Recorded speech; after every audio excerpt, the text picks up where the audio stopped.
औज़ुबिल्लाहिमिनश्शैतानिर्रजीम बिस्मिल्लाहिर्रहमानिर्रहीम अल्लाहुम्मा सल्लि अला मुहम्मद वाले मोहम्मद लाखों दरूद व सलाम मोहम्मद वाले मोहम्मद की ज़ात पर। नाज़रीन, जो बातें पहले बंद कमरों में हुआ करती थी अब वो सरे बाज़ार हो गई हैं और ये बातें करते हुए लोगों में ज़रा बराबर झिझक भी नहीं आ रही। ये इंतहाई ख़तरनाक अमल है और ये नहीं होना चाहिए। गुज़श्ता रोज़ लाहौर प्रेस क्लब में खाना खा रहा था तो सामने टेलीविज़न चल रहा था और एक मारूफ एंकर का वहाँ पे प्रोग्राम चल रहा था। उस प्रोग्राम का एक टीज़र देखकर मैं हैरान और परेशान रह गया कि ये बहस कहाँ जा रही है और क्या आया इसका किसी को ख्याल नहीं है। और ये बहस, इसका आगाज़ भी हुक्मरान जमात की तरफ से किया गया है। उस टेलीविज़न का टीज़र था कि क्या इमरान खान साहब लेफ्टिनेंट जनरल फैज़ हमीद को आर्मी चीफ बनाना चाहते थे। ये बहस इतनी ओपनली नहीं होती और ये होनी भी नहीं चाहिए। ये हमारी मुल्क की सलामती का मामला है, ये हमारी फ़ौज है, हम में से हैं, ये हमारे भाई हैं। और लेकिन जिस तरीके से ये ओपन बहस हो रही है, खुर्रम दस्तगीर खान साहब के बयान के बाद कि इमरान खान साहब अगले 10-15 साल तक इक़्तिदार में रहना चाहते थे और वो अपनी मर्ज़ी का आर्मी चीफ लाना चाहते थे। इस बयान के बाद ये बहस इतनी ओपन हुई है कि नहीं होनी चाहिए इतनी ओपन बहस। और ये ओपन बहस ना पाकिस्तान के मफाद में है, ना पाकिस्तान के इदारों के मफाद में है, ना पाकिस्तान की जमहूरियत के मफाद में है, ना पाकिस्तान के अवाम के मफाद में है, क्योंकि इन सब के मफादात एक दूसरे से जुड़े हुए हैं। ज़ाहिर है इस तरह की गैर जिम्मेदाराना गुफ्तगू। और फिर वज़ीर दाखिला राना सनाउल्लाह खान ने, जो कि इससे ज़्यादा ज़िम्मेदार शख्सियत कौन हो सकती है, जो इस वक्त मुल्क के वज़ीर दाखिला हैं, उनका बयान टेलीविज़न पर आया। उन्होंने एक प्रोग्राम, निजी चैनल के एक प्रोग्राम में कहा कि हमें इस बात का यकीन हो चुका था कि हमारी इमरान खान की गवर्नमेंट के ख़िलाफ़ तहरीक अदम-ए-एतमाद कामयाब नहीं होगी। उसकी वजह यह है कि हमें इस बात का भी यकीन था कि फ़ौज हमारे साथ नहीं है, तो इसलिए हमने इसको ये ऑप्शन ही ख़त्म कर दिया हुआ था।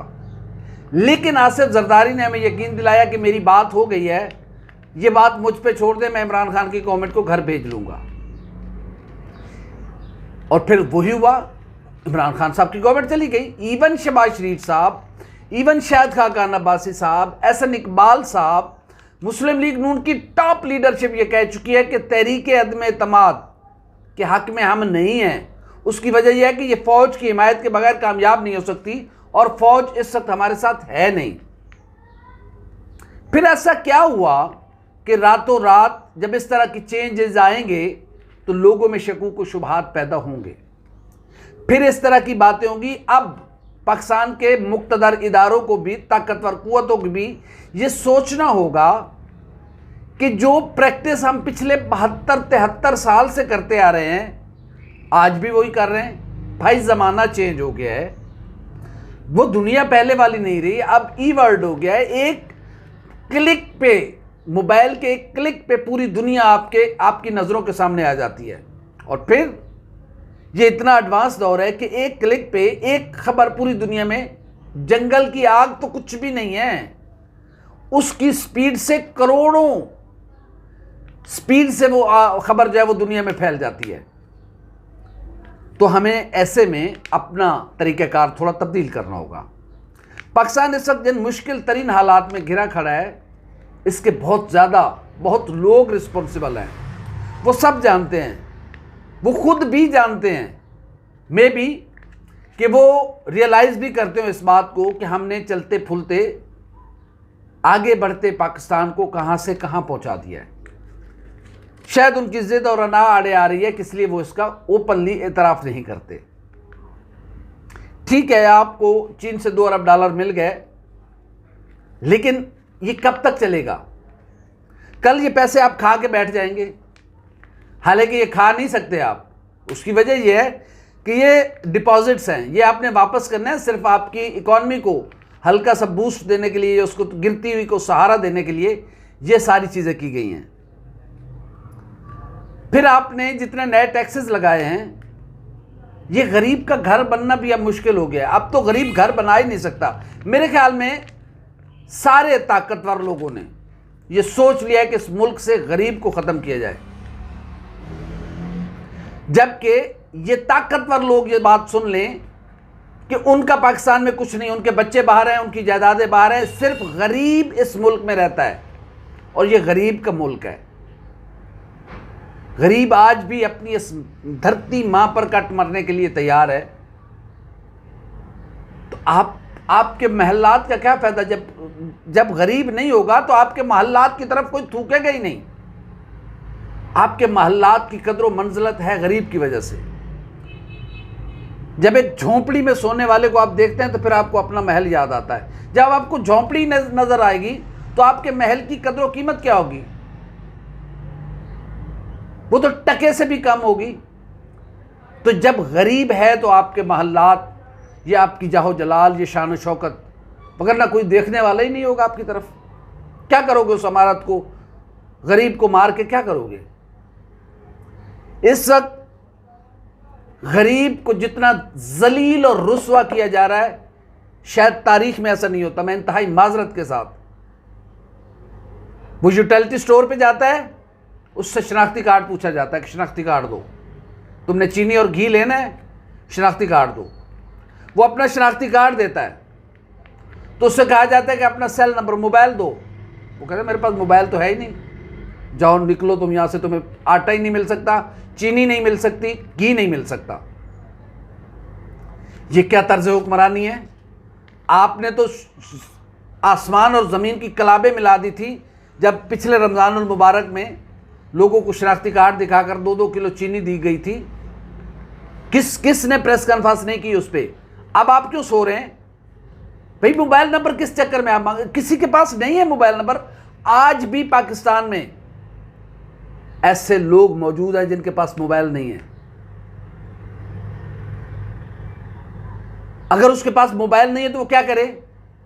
आपका यूटिलिटी स्टोर उसको धक्के दे के बाहर निकाल देता है कि निकलो यहां से। उसके शनाख्ती कार्ड पे भी उसे आटा, चीनी और घी नहीं मिल रहा। उससे मोबाइल नंबर लिया जा रहा है ताकि वो रिकॉर्ड पे लाया जा सके। नादरा के रिकॉर्ड से उसको चेक किया जा रहा है वो कहाँ रहता है। ओ भाई, क्या कोई पिंडी से लाहौर थोड़ी आगे लेने आएगा आटा, चीनी, घी? सादकाबाद से कोई लाहौर, मुल्तान, बहावलपुर, सरगोदा, फैसलाबाद थोड़ी आएगा। उसने अपने इलाके में ही रहना है ना। वो इतना किराया खर्च करके जाकर चीनी और आटा लेने जाएगा जो कि तुम 1 किलो की मिकदार में दे रहे हो। मेरे ख्याल में लोग, अब एक पीरियड था, गुजर गया।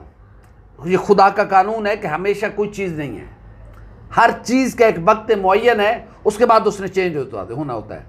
आप 73 साल से एक ही तजर्बा कर रहे हैं कि किसी वज़ीर आज़म को 5 साल पूरे नहीं करने देने। ठीक है, नहीं करने देने, लेकिन इसका थोड़ा सा तरीक़ाकार आप चेंज करें, वगरना लोग अब इसको कबूल नहीं करेंगे और ये इस मुल्क के लिए नुकसानदेह होगा। ज़ाहिर है हमारे इदारे हैं, ये मुल्क हमारा है। मेरे ख्याल में नए इंतखाबात की तरफ अब जाना होगा, वगरना पाकिस्तान उस तरफ जा रहा है कि किसी घर में रोटी पकने की जब खुशबू आएगी तो पूरा मोहल्ला उस घर की तरफ दौड़ रहा होगा और जिसके हाथ में जो आएगा वो छीन के ले जाएगा।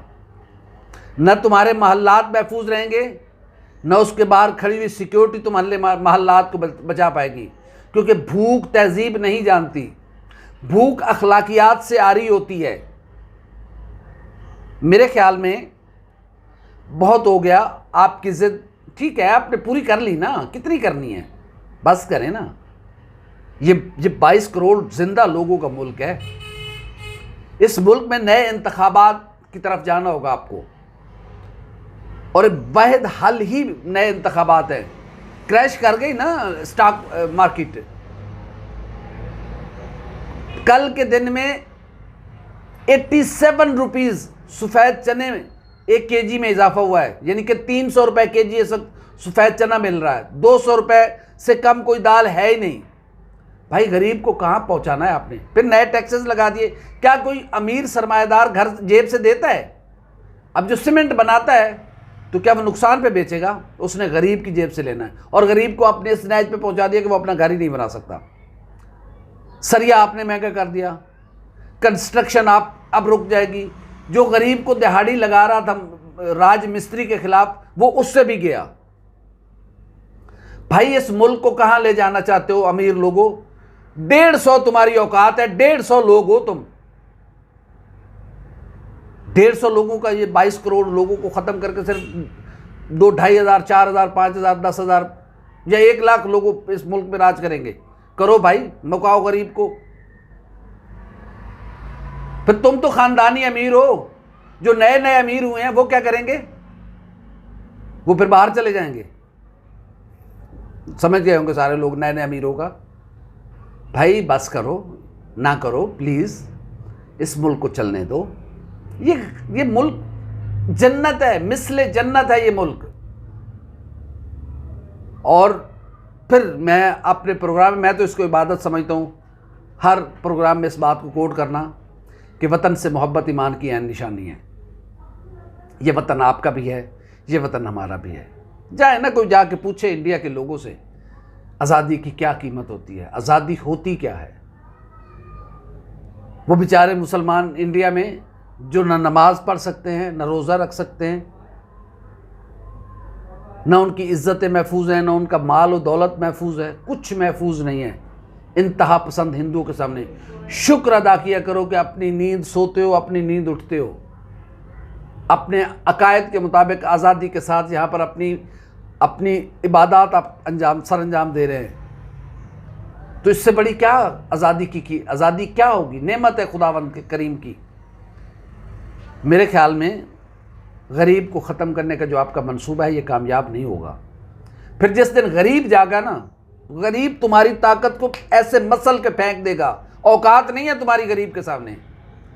जब गरीब पाँव पे खड़ा होता है ना, जब गरीब जागता है, तो फिर ये बहलात रेत की दीवार से भी, रेत की उससे भी इनकी औकात कम है। ये गरीब के पाँव की तमक से गिर जाते हैं। मत गरीब को इतना मजबूर करो, मत गरीब को इतना दीवार के साथ लगाओ कि वो बगावत पे उतर आए। फिर कुछ नहीं रोक सकता उसको। तारीख उठा के देख लो, कोई रुक सका है उसके सामने? किसी की औकात है? ज़मीन पर खुदा बनने की कोशिश ना करो। खुदा एक है, वो वादहू ला शरीक है, वही बेमिसले बेमिसाल है।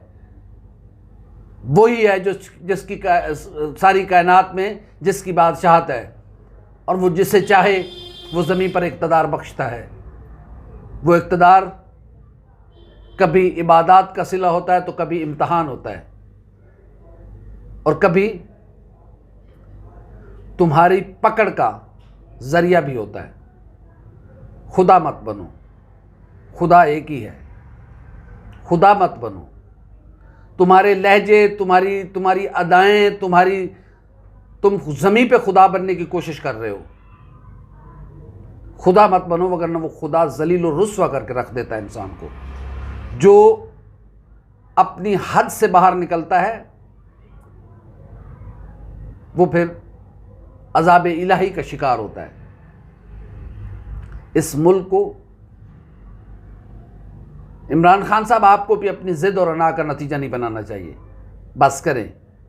आप कोई दूध के धुले थोड़ी हैं कि आपके अलावा कोई इक़्तिदार ही नहीं कर सकता यहाँ पर। इस मुल्क के गरीब को वोट का हक दिया जाए। एक बार आज़ाद फ्री एंड फेयर इलेक्शन करवा दें खुदा के वास्ते, वगरना तुम्हारे बच्चे बाहर हैं, वो अंग्रेज़ों के कुत्ते ही नहलाएंगे, एक दिन गुलाम कहलाएंगे ना। मट्टी तुम्हारी ये है, यहां पे तुम आज़ाद और खुद मुख्तार हो। दौलत के पहाड़ खड़े कर लो, बाहर चले जाओ, दुनिया के जिस मुल्क में जाओ के अपने बच्चों को आबाद कर लो। वहां पे वो गुलाम और वो तारकीन वतन ही कहलाएंगे। वतन तुम्हारा पाकिस्तान है, मट्टी तुम्हारी ये है। अपनी मट्टी से वफा करो। दुनिया में इज्जत, मर्तबा, मकाम चाहते हो तो अपनी इस मट्टी से वफा करो। इस मट्टी से वफा करोगे, ये मट्टी तुम्हें वो इज्जत, मकाम और मर्तबा अता करेगी कि दुनिया तुम्हारी गुलाम होगी। लेकिन तुम अपनी मट्टी से गद्दारी करके, अपनी मट्टी से बेवफाई करके कुछ बनना चाहते हो तो कुछ नहीं बन पाओगे। हाँ, वक्ती वक्ती तौर पे आपको फ़वाइद भी मिल सकते हैं, बहुत सारी चीज़ें भी मिल सकती हैं। ज़ाहकल हक़ व ज़ाहकल बातिला इन्ना बातिला काना ज़हूका। बातिल मिटने वाला है, हक़ ने हमेशा रहना है। और हक़ क्या है ये वाहदहू ला शरीक जानता है। उम्मीद रखता हूँ कि हम सब अपने रब्बे करीम की बारगाह में सरबसजूद होकर इस मिट्टी से वफ़ा का अपने आप से हल्फ उठाएंगे कि मेरा अल्लाह सिरात मुस्तकीम के साथ अपनी धरती से वफ़ा करने के भी तौफीक दे।